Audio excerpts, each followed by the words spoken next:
Happy Saturday, cult members, and welcome to the Pop Culture Cult. I'm Sean. I'm Janice. And this is our non-spoiler review of Kingsman: The Golden Circle. We're going to do our very best not to spoil it. No promises. But we wanted to give you... We went and saw it last night down by the college and by ASU. Apparently, we were the oldest people in the room. And it was kind of fun watching a movie with a bunch of college kids. Very interactive crowd. Yes. That was actually cool. And it was a full theater, too. Yeah. That was kind of cool, too. I haven't seen what the box office is for Friday yet, but I'm thinking it's probably going to be pretty good. So. Yeah, because there's not a whole lot else out. Mother. It. Yeah, but this is the third week for it, Yeah, right? that's true. So. That's true. So your initial thoughts about the movie overall? I liked it. I had a good time. I laughed a bunch. We talked about it. It has a little bit of a different feel from the first one, but I didn't really feel that distracted. A lot of people were like, "Oh, it wasn't as good as the first one," and I really tried to not let that cloud my judgment. Right. And towards the end, I was like, I don't really. I had a good time. It was fun. Yeah. Yeah, that's kind of where I was. I had a really good time. We talked about this on the show last week when we were doing a review for American Assassin, and we are popcorn movie people.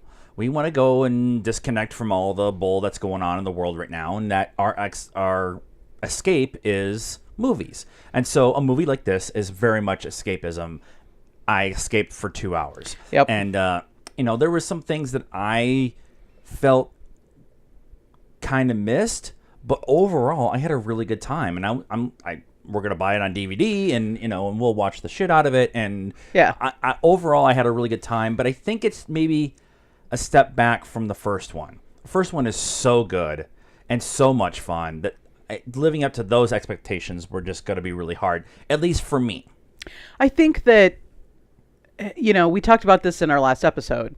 There's you can't put the lightning back in the bottle, right? There's never going to be a first time again for that that feel, that that type of movie. So there's always a bit of a letdown because it's not that fresh new thing. But maybe that's what I'm feeling. There's a little bit of that. So so what did you like about the movie? I liked the action, we expected that, right? The fight sequences and stuff. Yeah. I liked, and you might talk about this too, but I liked that they brought a lot of people back. Trying not to spoil it. The jokes were funny. The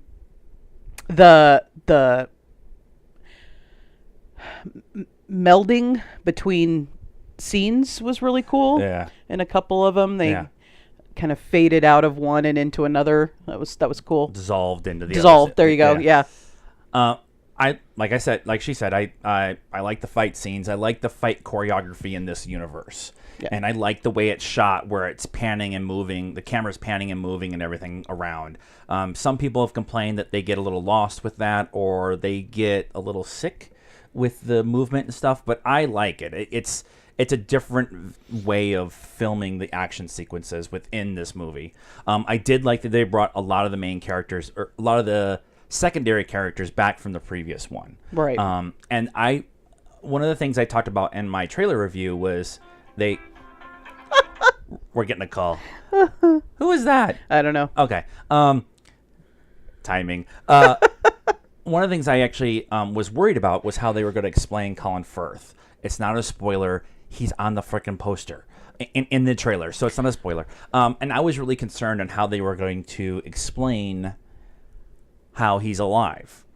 And I felt they did a really good job of explaining it within this universe. Now, if you expect it to be realistic, it's not realistic. Right. Okay. But neither is 2/3 of the stuff they do. Right, so. exactly. But I overall, for that part, I was really concerned, and it made sense within this universe. And it only works in this universe because of the way they set up in the previous movie. Yeah. And then they expanded on that in this one.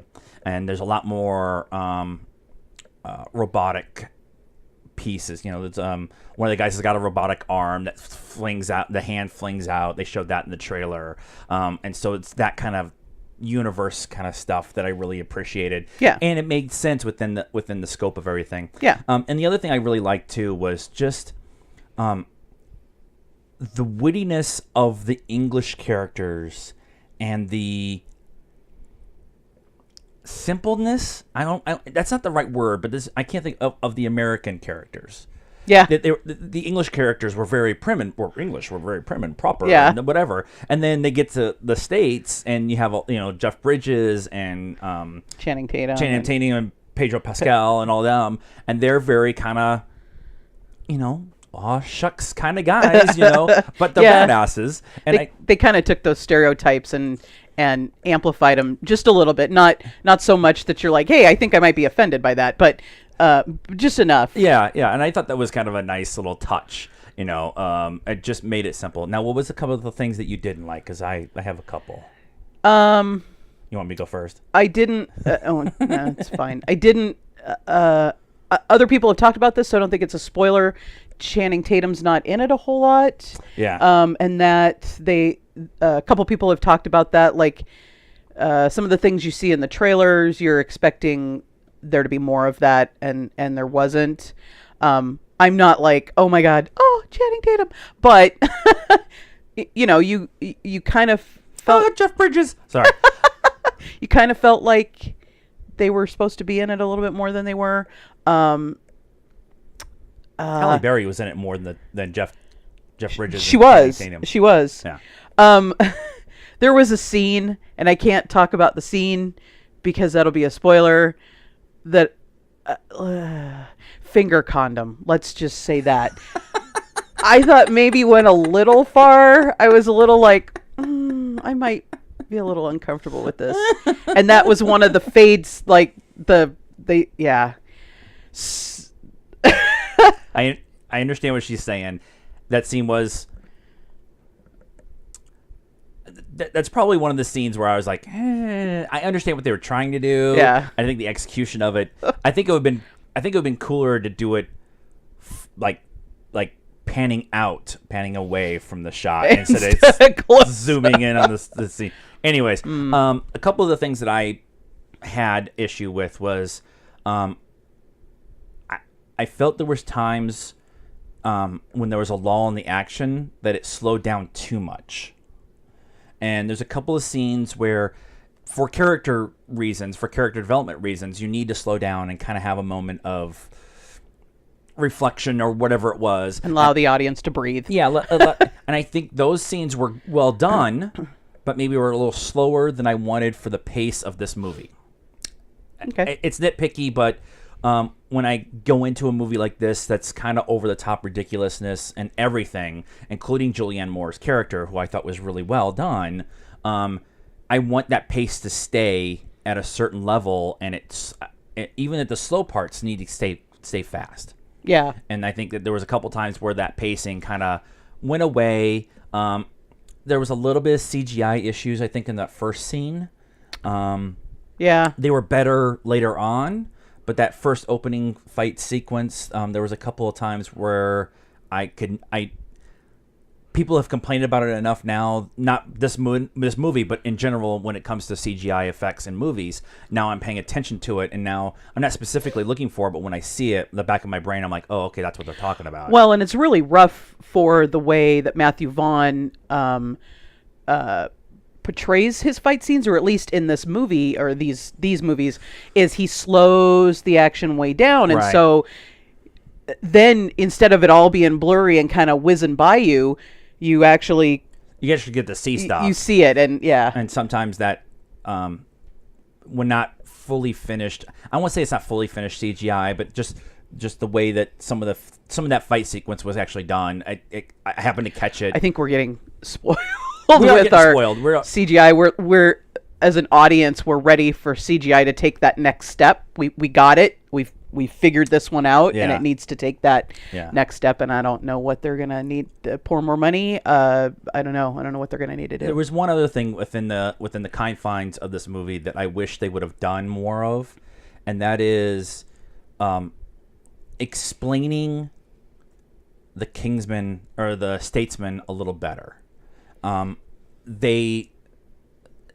They set it up as a cousin program to the Kingsman, and there wasn't really much development in who they were and why the Kingsman should trust them, or vice versa. And there's one line in there that's like, and this is why we should trust them. And I wish there would have been a little bit more. I think that scene could have been worked out a little bit better than what it actually was. Yeah. However, overall, I felt this movie was a lot of fun. Definitely worth it. Definitely worth the DVD buy. Definitely on the big screen. I know it's in 3D. Definitely. Ooh. I don't know if I could do it in 3D. There's a couple scenes where. Yeah, some stuff is flying. Yeah. So, what is your overall score? I'm gonna say, are we doing quarters? Yes, we're doing quarters. We're gonna change our whole scoring thing, but not until after the first of the year. 7.25. Okay, that's where I'm at. Better than American Assassins, but probably not within.